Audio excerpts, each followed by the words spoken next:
Picture this: a dusty little gun shop in a nowhere town called Redstone, Arizona, the kind of place where the air smells like metal and bravado, and the guys inside act like they're auditioning for an action flick. In walks Sarah, a woman who looks like she just rolled out of a thrift store: faded denim jacket, scuffed up sneakers, a canvas backpack that's seen better days, maybe a decade ago. The second she steps through the door, it's like the whole room smells blood in the water, ready to tear her apart for daring to show up in their turf. "Hey, darlin', coffee shop's down the street," sneers a clerk named Jake, his voice dripping with that cocky drawl you know he's practiced in the mirror. He's got a patchy beard and a grin that says he's used to getting laughs. The crowd, mostly guys with egos bigger than their trucks, plus a couple of women trying to out-tough them, eats it up. A dude in a backwards cap, let's call him Tyler, leans against a display case, arms crossed like he's the king of Redstone. "Yo, check out the backpack," he says, loud enough for everyone to hear. But she thinks this is a flea market.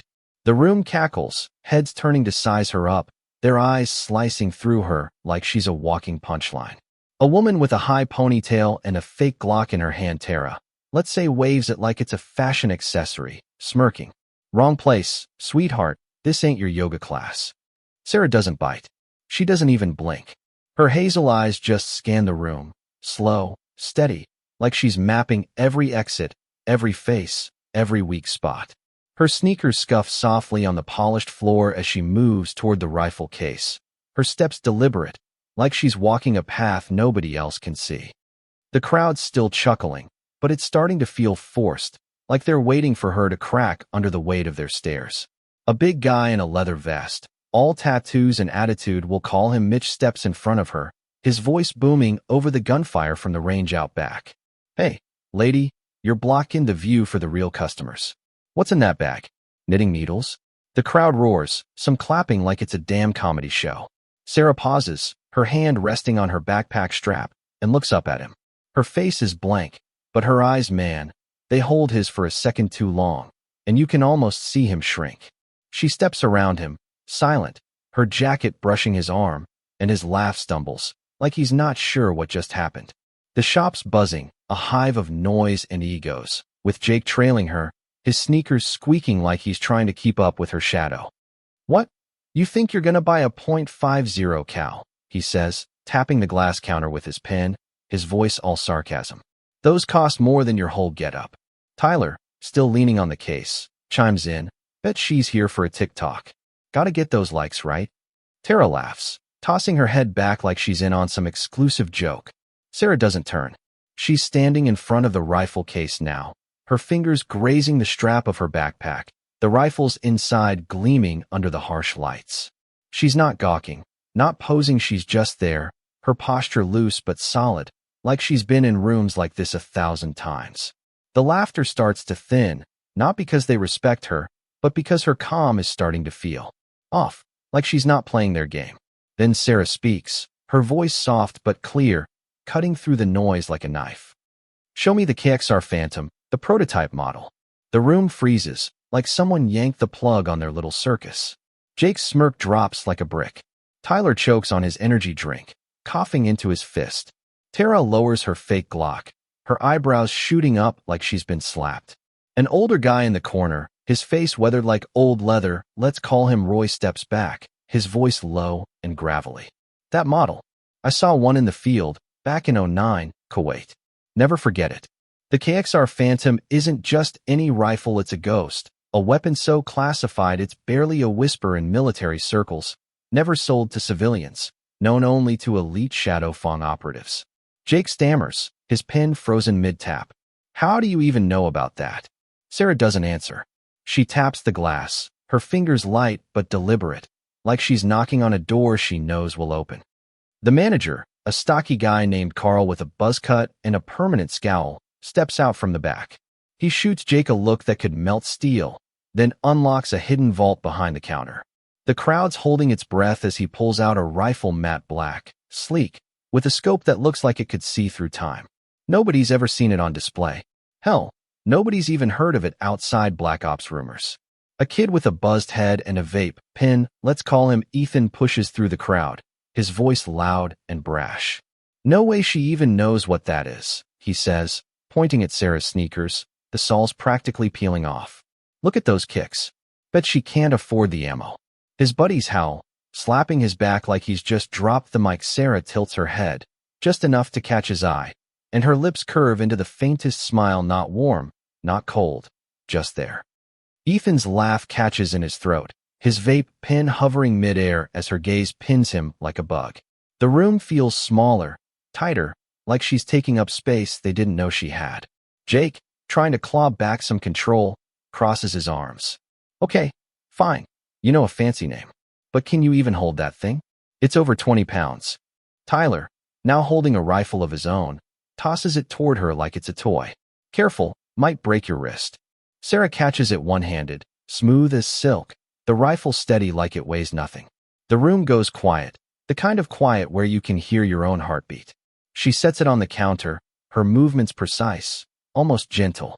Go ahead, disassemble it, Jake says, his voice cracking. Bet you can't. Sarah's fingers move like they're dancing, and in 8 seconds flat, the rifle's in pieces, pins, screws, barrel, all laid out like a damn work of art. A guy in a polo shirt, hair gelled to perfection, let's call him Brad, claps slowly, his voice dripping with condescension. Nice trick, but what? You watch a YouTube tutorial last night.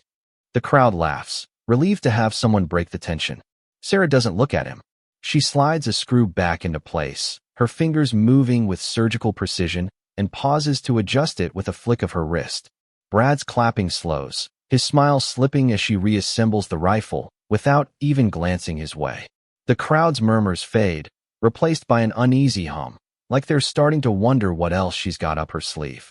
Sarah pauses, pulling a paper clip from her backpack, a paper clip, and presses it against the receiver, her eyes narrowing. This bolts off by 0.3 millimeters, she says, her voice soft but sharp. In freezing conditions, it'll throw your shot. Roy, the old guy, mutters. How the hell does she know that? His voice is barely audible, but it carries. Sarah glances at him, her expression blank but her eyes like daggers.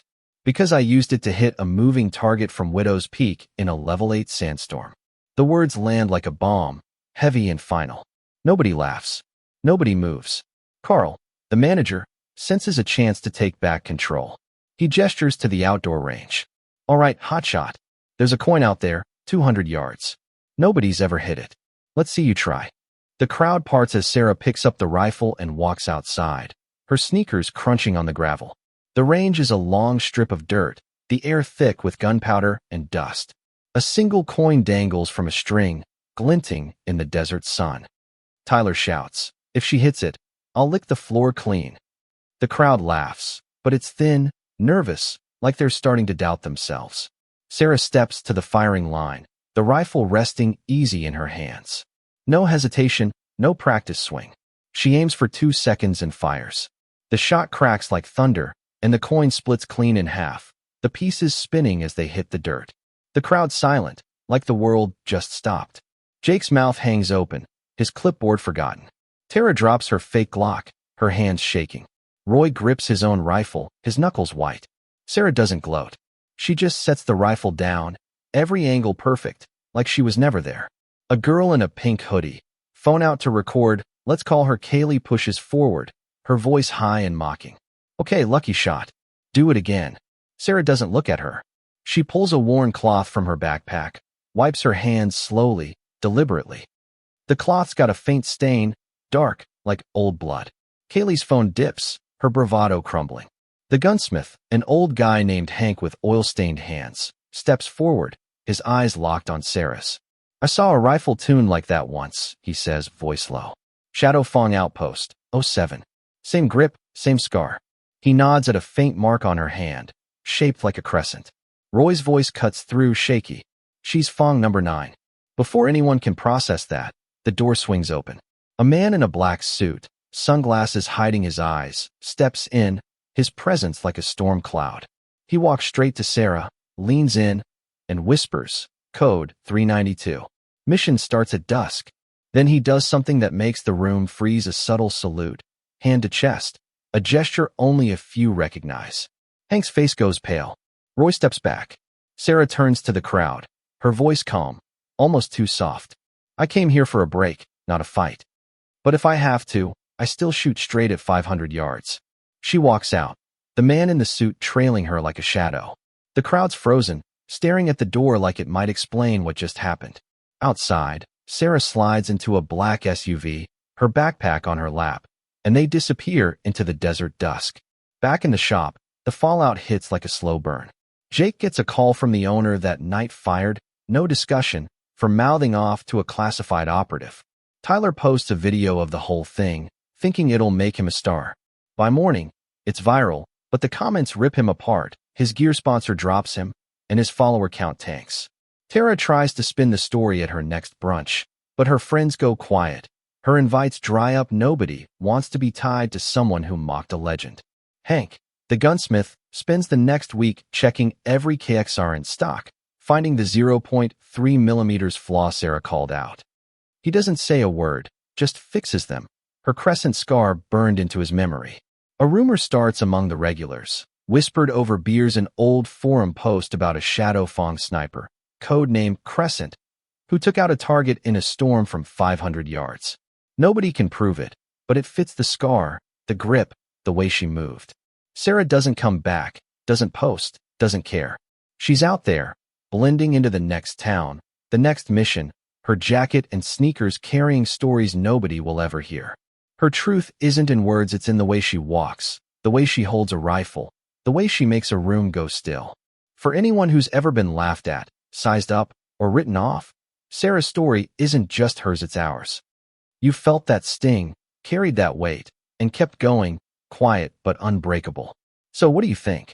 Was Sarah too calm, or was her silence the loudest thing in that room? Have you ever been underestimated like that, judged before you could even speak? Drop a comment. Tell me your story. Where are you watching from? Hit that like button, share this with someone who gets it, and let's keep talking about the moments that make us stronger.